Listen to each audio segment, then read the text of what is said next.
Hi, my name is Casey Crook. I use they, them pronouns. And my name is Mikey Z, and I use he, him pronouns. I'm Chris Gilnor, and I use he/him pronouns. Cool. And what are we talking about right now, Casey?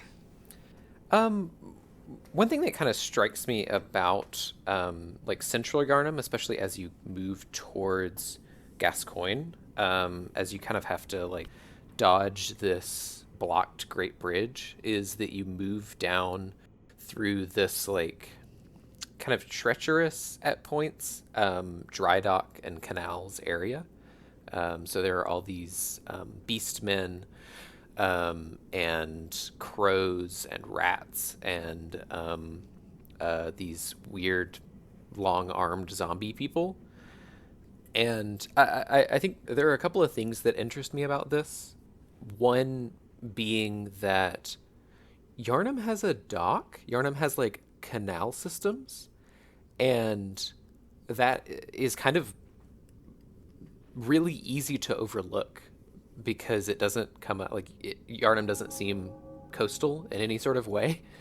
Yeah, or at least when we kind of come through it, and our first kind of interaction with the city is you can in the very distance see waves from parts of the city, and we do find out later on that we are on the edge of a large lake or a great lake, and so we're close to water, but it doesn't seem to have a central river. It doesn't seem to rely on that.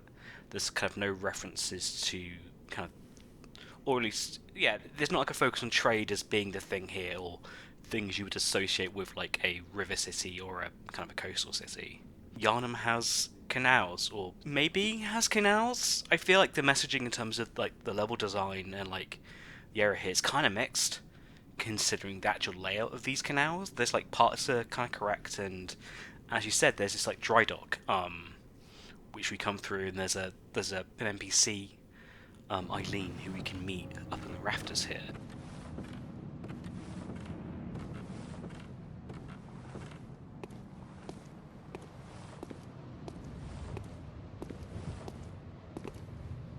Oh, a hunter, are you?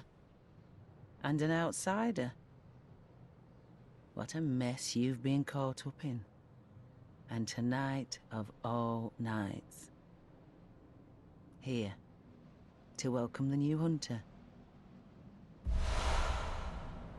Prepare yourself for the worst. There are no humans left. They're all flesh-hungry beasts now. Still lingering about. What's wrong? A hunter unnerved by a few beasts? No matter. Without fear in our hearts, we're little different from the beasts themselves. What are you still doing here? Enough trembling in your boots. A hunter must hunt.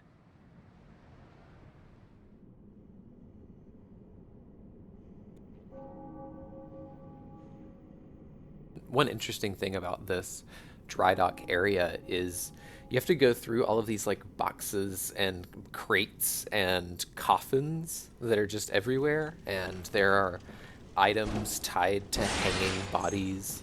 And I didn't know this was a dry dock um, because most notably there's no water. there's it's I mean I know it's in the name, but it's completely dry. There's no body of water. There's no river. There's no, I don't know. It's very interesting. Because we saw part of this, like the last time we recorded, right? Like some of the boxes and stuff. Yeah, I had no idea. I thought it was just this weird warehouse system. Because, like, you play, like, Vampire and stuff, and obviously that, like, London is explicitly a canal city, or, like, a water city. Not so much canal, but, like, I played the game Vampire, and that was kind of the same thing, but, like, in their, like, warehouse district, so I assume this was just some weird like eldritch, complicated warehouse district that's kind of like unknowable and just kind of like a fractal almost, where it just spirals out with these different weird warehouse paths. But yeah, I would have never guessed. But now knowing this is a dry dock, like the like all the cranks and like the wooden, I don't know what to call them, like the wooden outcroppings that have things hanging from them, like make more sense. Yeah, because like if you were to like take a ship and like crank it onto the dry dock and then like lift cargo off of it, that's how you would do it, right? So dry dock works basically you float in a boat or a vessel, whatever you're kind of floating into the area, and you then drain the section that it is in. So you kind of let all the water drain out, and then you can work on the ship, like in a dry environment. So that's kind of what it's for. It's like dry dock because you can make the dock dry. But yeah, we can see in the bottom of here, like in the kind of the center lane here. You can see there are several boats. There are several boats kind of like perched up here next to these lovely rats, these lovely big rats. And yeah, they're all kind of like dilapidated. And so I think if you just took this part on its own, then you absolutely, I think, it's kind of a clear indication of like, yeah, this is a city that has canals, and that has like some kind of movement through the areas, like using waterways, which is like normal for a city. That's kind of, canals are a large part of Victorian and like industrial societies. You wouldn't have like kind of the Industrial Revolution without canals. Or at least they did at one point, right? Because, like, it's definitely all dry right now, or, like, mostly dry. It's not, like, a thriving city. So something happened here. One thing that we have said about Yharnam a lot, and will continue to say about Yharnam, like, as we examine this game, is that there are physical structures and there is architecture as an evidence of what this city used to be and what it used to be built for. And that is no longer what it is. And I think about, there's such a long history, especially in British literature, of using rivers as the arteries and lifeblood of a city, of a space.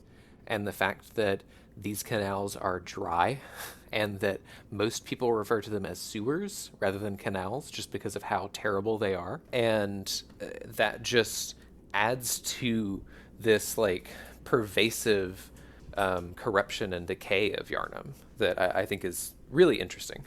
I think there is also a point here to mention that like actually for a long time in Britain, like sewers and canals were one and the same. In London, it's canals and rivers, and the Thames like stank so bad that people would like entirely avoid the center of the city because it was like just so horrible to be in. And so like even at the height of the empire and so on, like there was this thing of the stench in the city and the stench in the water and stuff. And yeah, I think this is a canal that had, if it is a canal, which I think is my reading here in terms of what makes sense to be here, like historically and like kind of what a city would have, is that this canal has drained itself. It has been allowed to drain, or purposefully, or just from lack of maintenance. And that's why everything is like now down here in the muck.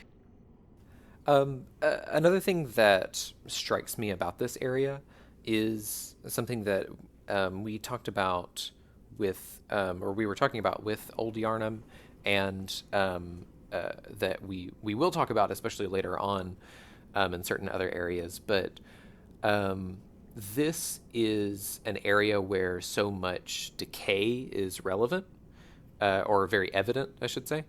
And I think a huge portion of that, this is speculation, but I think a huge portion of that is that Yharnam has blood, and it has this magical blood that we know about at this point of the game, and to some degree it can trickle down, for lack of a better term.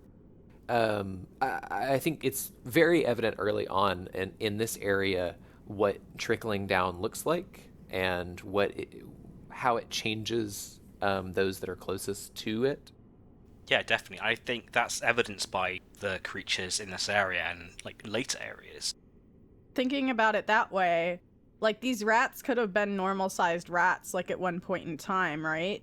Mm-hmm. Yeah, That's absolutely. I think the read here is that like the rats and maybe the dog to an extent, but definitely the birds, the crows.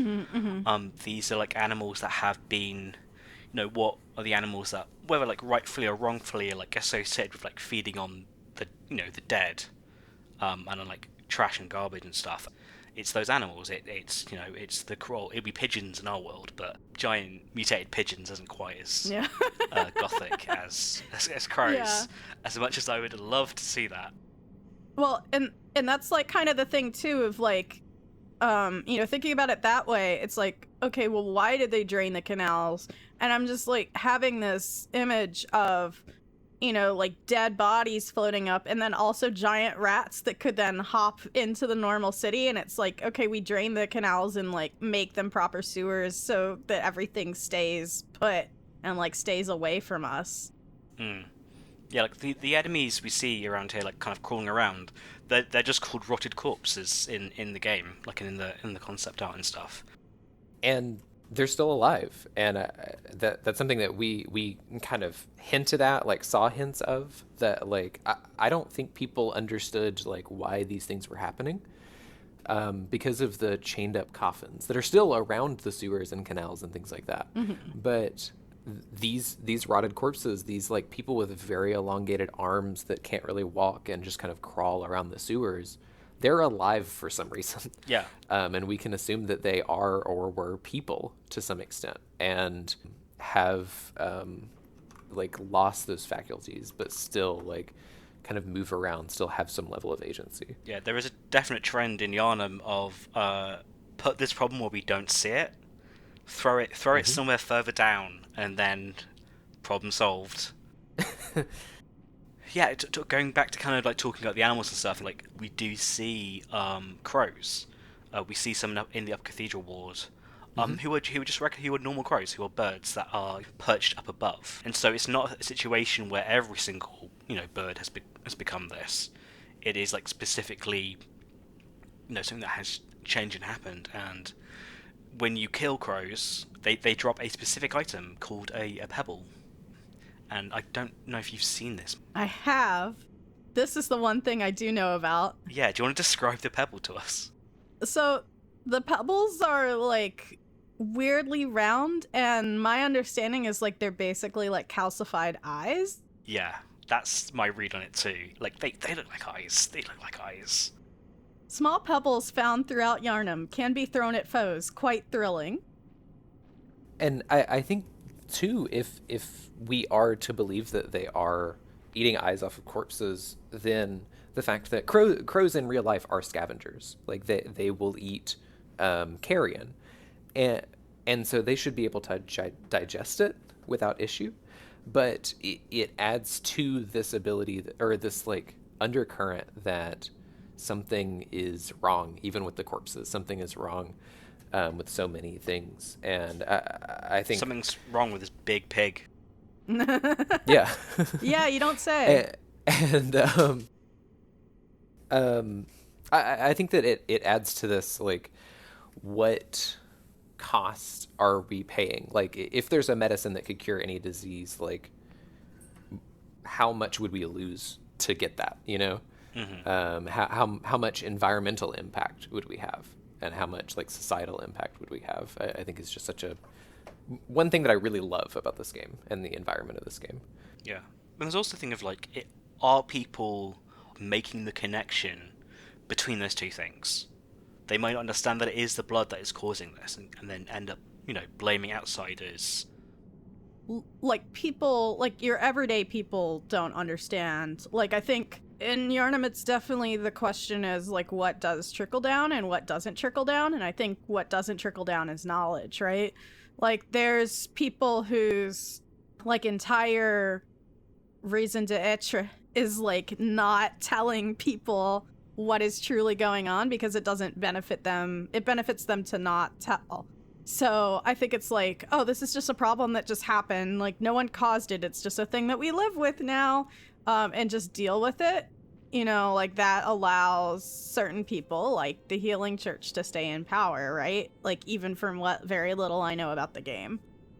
Yeah, the main kind of the main kind of the hierarchy of the church is called the choir, and they don't seem to share too much with people. And maybe there's reasons for that. We'll, find out. Probably guess what those reasons are. All I know about the choir right now is they just have really cool hats. That's all I know about them. They have great fashion, and they have there's like a capital C choir area that we will get to because it's one of the coolest areas of the game and has one hell of a reveal at the end of it.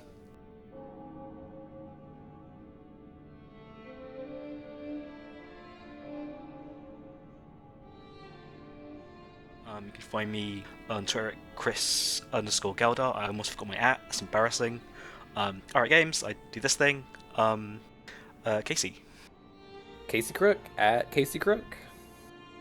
And I am Mikey. You can find me at quantum on Twitter, where I post my WandaVision recaps and various other writing and design that I've been doing. I'm sure that this will get released when that's irrelevant. That